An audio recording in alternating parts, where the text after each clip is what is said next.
Welcome back to the channel, guys. I got some really cool Craftsman Professional Torque wrenches to share with y'all today. I found a 3/8 inch drive Craftsman Professional Torque wrench recently. This one came without the case. It's in really good shape. And I'll show you some images from the catalog that highlight some of the cool features with these specific torque wrenches. I had never seen a professional torque wrench until I found this one on eBay recently. And, you know, it's funny, sometimes you find these oddballs in sets of 2 or 3, it seems like. And a couple days later, after I found the first one, I found this 1/2 inch drive Craftsman Professional Torque wrench as well. You can see they're both made in the USA. So you'll notice they both have this nice gold trim right above the handle to indicate the torque setting, which at first glance you might think Craftsman Professional, black and gold was a theme that they used for a lot of their tools, but the gold trim actually signifies something else, which I'll show you from the catalog. But my first impression of these torque wrenches are they are a lot nicer quality than some of the other torque wrenches I've seen from Craftsman over the years. Just looking at the head of the torque wrench here, right? I mean, the anvil is a nice chrome finish. It's got this pin that switches back and forth to change direction. It just feels very smooth compared to some of the other torque wrenches I've seen from Craftsman. Even the adjustment on the handle is nice and smooth. You know, some of them, I have a newer style one, and I don't know, just every increment is rough. There's a lot of backlash. This is nice and smooth. It feels like a precision instrument, which torque wrench should be, in all honesty. But yeah, overall, I mean, I was just really impressed when I found these guys and started to look at them. One of the other nice features is at the bottom here is how you unlock and lock your torque setting. 3/8 inch drive is a little clearer, I think, to see that lock and unlock, right? So in a lot of ways, I like that lock and unlock is in the handle. The ones that I have found that have that lock or unlock feature up at the top, which I'll grab an example for a second. So to contrast for you guys, this is a newer style Craftsman torque wrench. And to lock or unlock, you have this collar up top, which is quick and convenient. But, I mean, you can see how easy that is to change it. And I've found it's very easy to bump that. You can unlock it quite easily without even realizing it. So I've never been a huge fan. Even though this is quick and easy, I like something that's a little more secure once you lock it in place. And so with these professional Craftsman torque wrenches, they definitely have a more secure way of locking your adjustment with this feature here in the handle. Now, of course, that does come at a bit of a price. That's not the easiest tab to grab and then tighten. Of course, you could throw some pliers on there or something. It's not, you know, it's not the end of the world, but obviously this takes a bit longer to get unlocked or locked compared to that twist collar design I just shared. But again, for me, I like it in the handle here that it's protected and you're not going to accidentally unlock it at any point. So I guess some other observations, both of these torque wrenches came stored in the 0 position, which is awesome. Anytime you get a spring type torque wrench, you want to store that without any tension on it to optimize the chance that it stays in calibration for as long as possible. Ideally, if you're using these for anything critical in nature, you would be getting them calibrated on a somewhat regular basis. But these torque wrenches are pretty unique. I'll show you something from the catalog as well. So this is from the 2003-2004 catalog.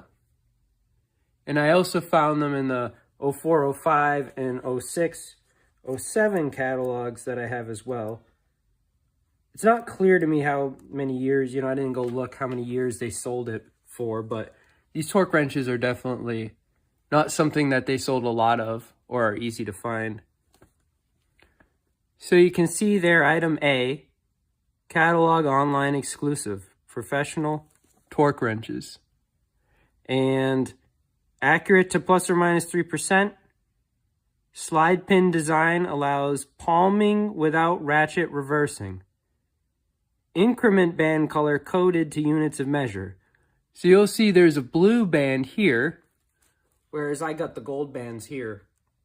So apparently the blue band stands for the metric version. So you can see they have some labeled, in inch pounds, some labeled in Newton meters.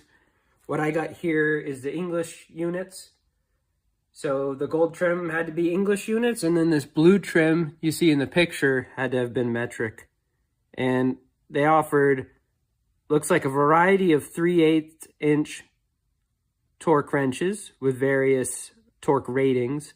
And then it looked like they only had 2 half-inch versions, an English units one and a metric units one. And so it looks like over here, right, they talk about the internal mechanism, high alloy steel supported by ball bearings, unique slide pin ratchet design, distributes applied force along the entire length of the pin while fully engaging 2 teeth instead of 1 for longer ratchet life and durability. So interesting stuff. I always think it's cool when they talk about some of the engineering or design principles that they put into the products in the catalog. Another thing that caught my eye here is the item D, torque tester. So I'll be honest with you, I'm not quite sure who was buying a $1,000 torque tester in 2003, 2004 from a Craftsman catalog, but it'd be really cool to find one of those bad boys someday.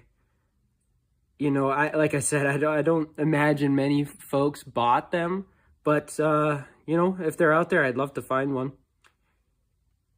And I'd imagine that they worked well. So these torque wrenches, this design is very, it's a giveaway that it's Sturtevant Richmond is the company, which I never heard of them before.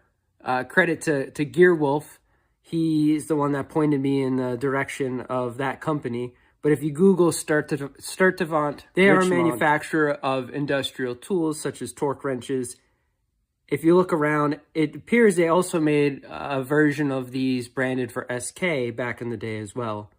And they seem to be very reputable and well known in the scientific and industrial space.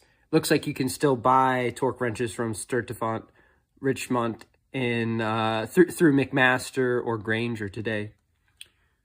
So anyways, a little bit of background on the torque wrenches, what I was able to find in the catalogs. Oh, there's one other thing to point out.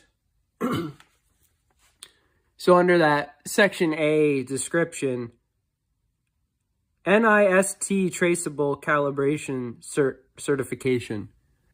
And interestingly enough, the half-inch torque wrench that came with the case actually still has that original NIST calibration certificate. And NIST is National Institute of Standards and Technology. You can see they did 3 different tests at 3 different torque values. So it looks like you got 30 foot-pounds to represent the lower end, 90 is about right in the middle, and then 150 is about the high end.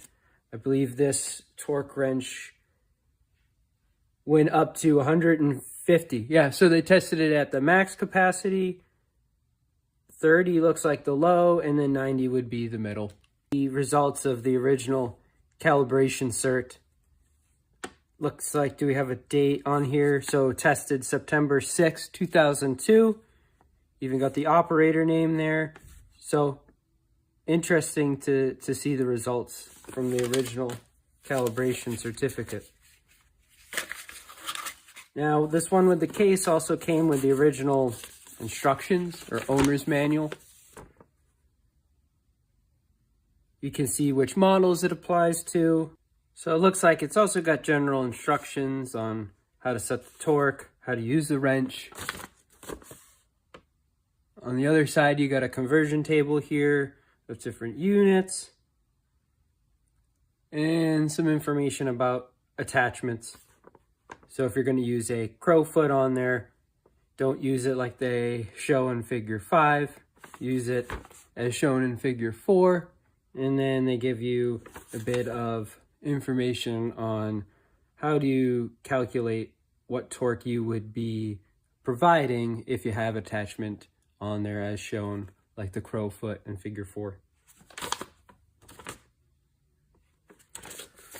All right, so what else can I show you? So I'll open this for you guys so you can take a look here at the pin that they got in there. So here's the gear. Looks nice and lubricated. If we look inside here, you can see the 2 teeth on the pin that they mentioned in the catalog. Everything looks in really good shape there. The other thing I noticed is it looks like you could swap the whole head out on this torque wrench.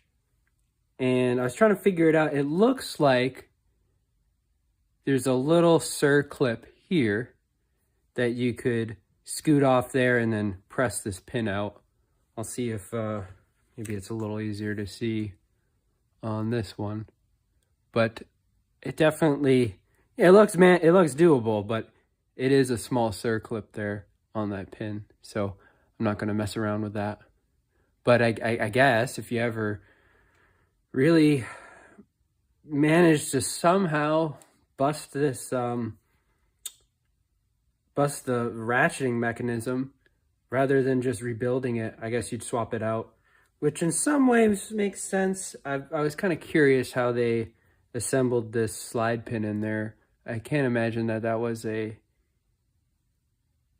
easy process to repeat in your shop, not on the assembly line. So maybe that's why, you know, I'm just guessing now, but maybe that's why they made this feature where you could swap out the entire ratcheting mechanism.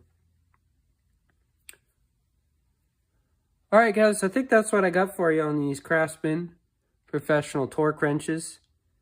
The last feature I'll show you there, they got an arrow for which way delivers torque. So even though this is a reversible mechanism, only one way delivers torque in a manner that will, activate the mechanism and get it to click once you reach your desired torque value.